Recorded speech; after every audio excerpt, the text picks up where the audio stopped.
Et je suis ici pour apprendre de vous. Parce que voyez-vous, nous les politiques, nous ne savons pas tout. Mais nous devons toujours faire comme si nous savions tout. Et puis, nous devons surtout construire l'avenir. Quel sera cet avenir?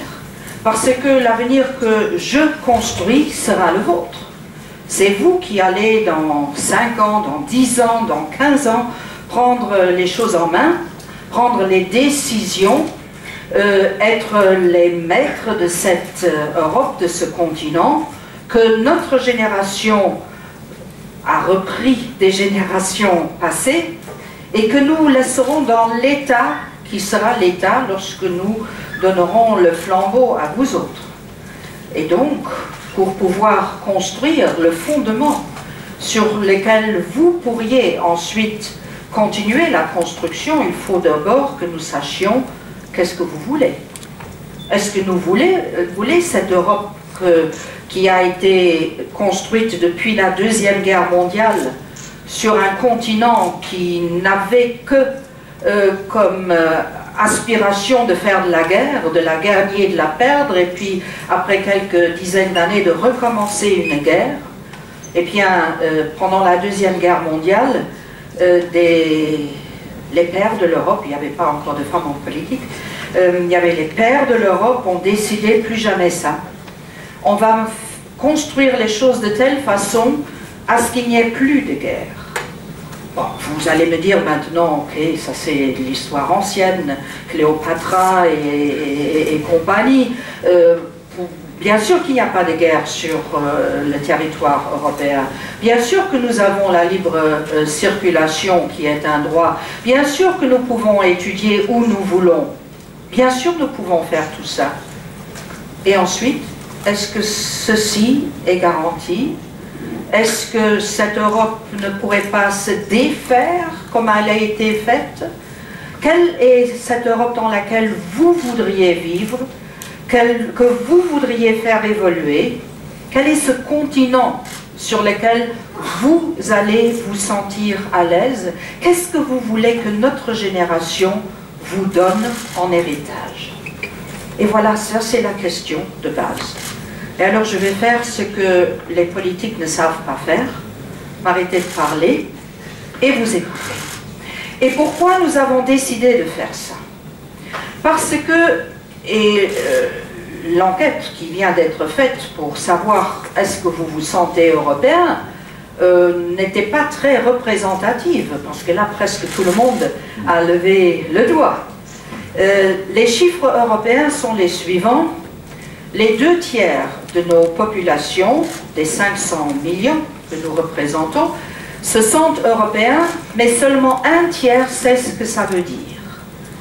Alors comment voulez-vous créer une démocratie réelle, un continent qui élit son parlement directement, si les gens ne savent pas pourquoi faire? Et quoi faire avec ça?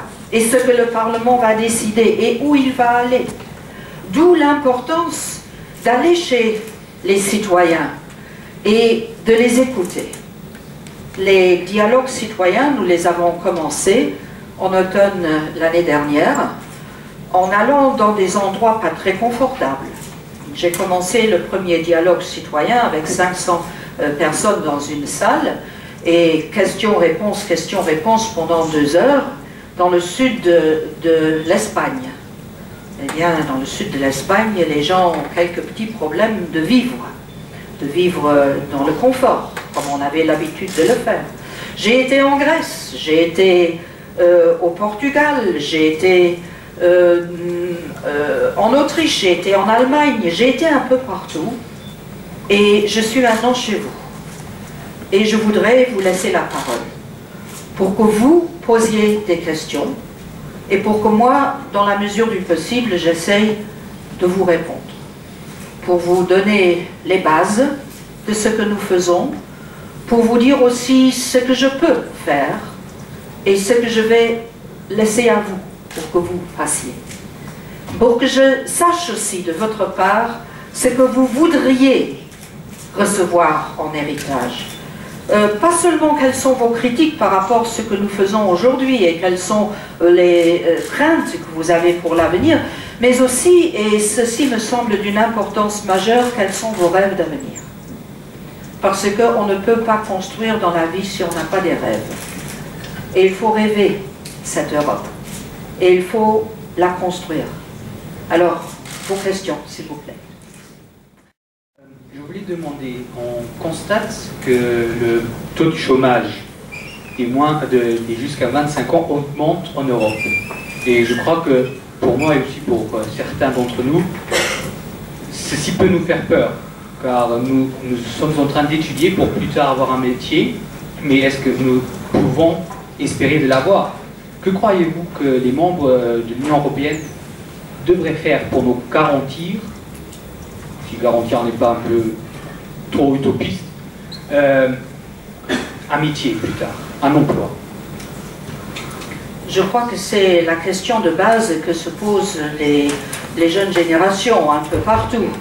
Et puis vous êtes encore sur un territoire, ici à Luxembourg, où le taux de chômage des jeunes est de 18%, ce qui est énorme par rapport au taux de chômage normal, ici à Luxembourg, 6-7%.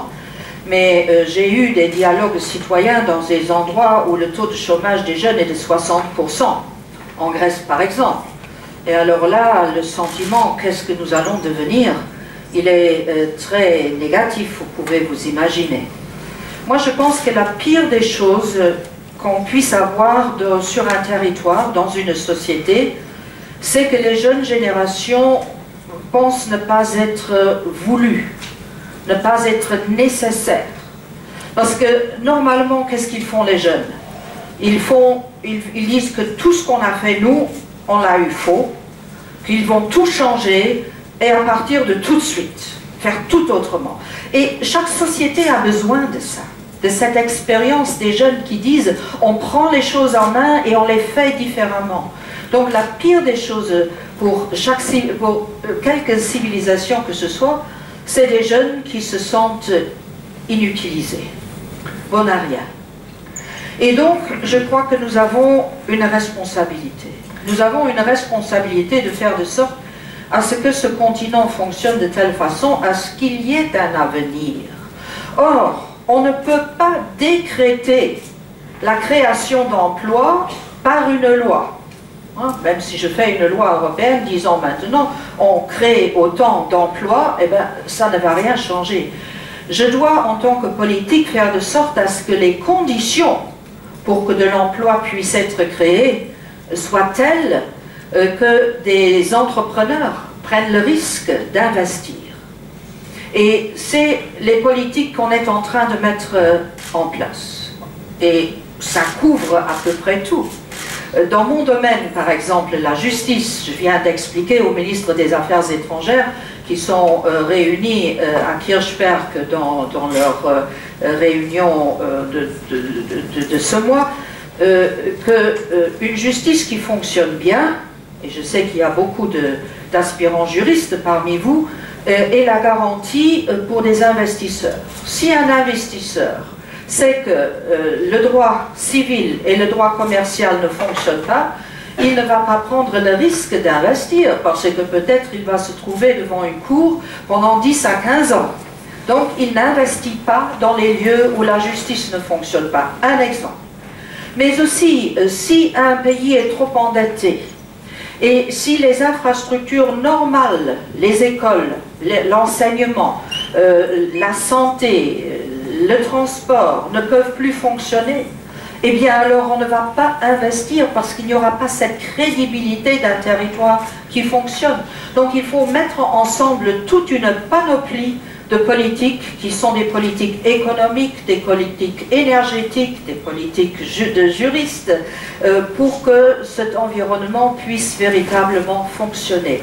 Ces politiques-là, on est en train de les mettre en place d'une façon différente dans les différents pays, parce qu'on ne peut pas dire en Europe. Quelle différence entre le Luxembourg et la Finlande?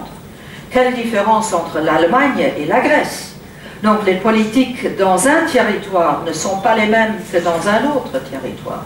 Donc il faut en même temps des politiques générales européennes, mais appliquées pour répondre aux problèmes spécifiques dans les différents territoires. Je pourrais encore parler maintenant des mesures spéciales qu'on a prises contre le chômage des jeunes. Oui, parce que la question était plutôt les jeunes. Qu'est-ce que mais pour les jeunes? Mais justement, parce que je ne peux pas répondre au chômage des jeunes si je ne réponds pas création de l'emploi. Donc, créer un environnement propice à l'entrepreneuriat, c'est la base. Et ensuite, vu qu'on a vu que dans certains territoires, et ça peut être à l'intérieur d'un État membre, le chômage des jeunes prend des allures hallucinantes. Donc, les ministres du Travail se sont mis ensemble pour trouver des solutions. Et on a créé la garantie jeune, qui veut dire que, à l'avenir, il y aura des politiques adaptées aux différents territoires, qui donnent une garantie aux jeunes qui ne resteront pas plus de 4 mois sans rien faire. Je ne parle pas de vacances.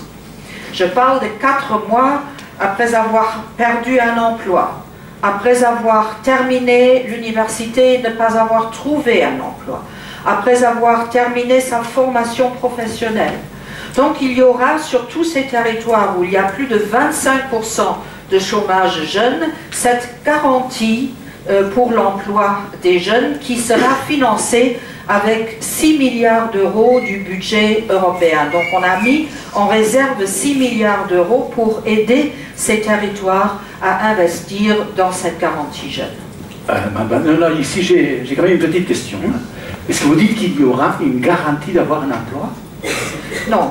Une garantie de ne pas être dans la rue. Économiquement, impossible. De ne pas être dans la rue sans rien faire. Oui. Alors qu'est-ce que cela veut dire? Ça veut dire que, par exemple, on va aider des PME qui normalement ne créeraient pas un emploi parce qu'ils attendent de voir. On va leur donner des subsides pour qu'ils créent quand même un emploi pour employer ce jeune. Ou alors, c'est quoi les PME? Juste pour... les petites et moyennes entreprises. SMEs, Klein- und Mittelbetriebe, KMU.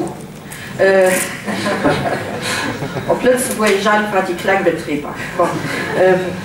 Donc, ou alors, on va leur donner une formation supplémentaire, où on va les mettre dans un système d'aide au développement. On va leur donner quelque chose à faire, parce que la pire des choses, c'est qu'ils se sentent inutiles et ne fassent rien. Mais même ça, et d'où mon point de départ, ne servira à terme à rien si on n'aide pas les entreprises à créer de l'emploi. C'est ça la base de tout. La garantie jeune pour les aider à dépasser ce moment-là sera une garantie temporaire. Mais ce qu'il faut aux jeunes, c'est avoir fondamentalement de l'emploi qui va se créer en donnant une chance aux entreprises de créer cet emploi.